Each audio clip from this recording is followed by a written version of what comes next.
Aujourd'hui, nous allons réaliser un titrage par conductimétrie afin de mieux comprendre le déroulement. Définissons le terme du titrage. Le titrage est suivi par conductimétrie car la réaction support du titrage fait intervenir des ions. Si la réaction support du titrage aurait été une réaction acide-base, nous aurions réalisé un titrage suivi par pH-métrie. Ainsi, nous allons réaliser un titrage conductimétrique du lait. Nous allons ainsi mettre en évidence si le lait mis à disposition dans la ferme de Bretagne est aujourd'hui propre à la consommation. Pour cela, nous allons utiliser en tant que solution titrante du nitrate d'argent et en solution titrée, nous allons utiliser le lait mis à disposition dans la ferme de Bretagne. Procédons maintenant à l'expérience.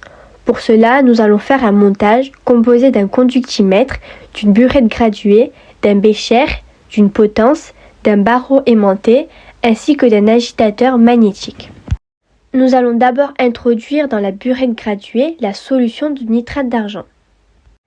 Puis, dans un bécher, nous allons verser le lait qui va être dilué avec 100 ml d'eau distillée afin que la sonde du conductimètre soit correctement immergée. Ainsi, le lait dilué sera sous agitateur magnétique. Nous allons maintenant mesurer la conductivité de la solution titrée. Nous obtenons donc une conductivité de 0,494 millisiemens par centimètre lorsque la solution du nitrate n'a pas encore été introduite. Après avoir mesuré la conductivité pour chaque millilitre de solution de nitrate d'argent ajouté, nous obtenons les valeurs ci-contre.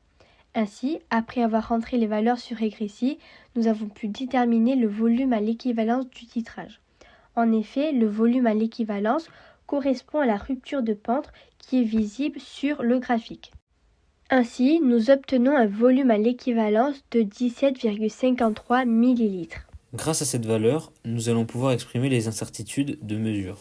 Tout d'abord, il faut calculer l'écart type. Nous allons maintenant calculer l'incertitude du volume équivalent qui est égal à l'écart type sur la racine de n qui est égal à 7.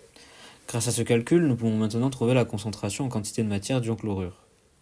On sait qu'à l'équivalence, les réactifs sont introduits dans les proportions stoichiométriques. On a donc la concentration de Cl- fois son volume qui est égal à la concentration d'Ag+, fois le volume équivalent. De cette valeur, nous allons en calculer l'incertitude pour ensuite en proposer un encadrement. Donc on en déduit que la concentration de Cl- est comprise entre 0,0356 mol par litre et 0,364 mol par litre. Le lait dit mamiteux a une valeur moyenne qui est voisine de 1,4 g par litre de ion chlorure. Or, nous obtenons une valeur de 1,3 g par litre, donc nous en déduisons que le lait est propre à la consommation. Merci de nous avoir écoutés.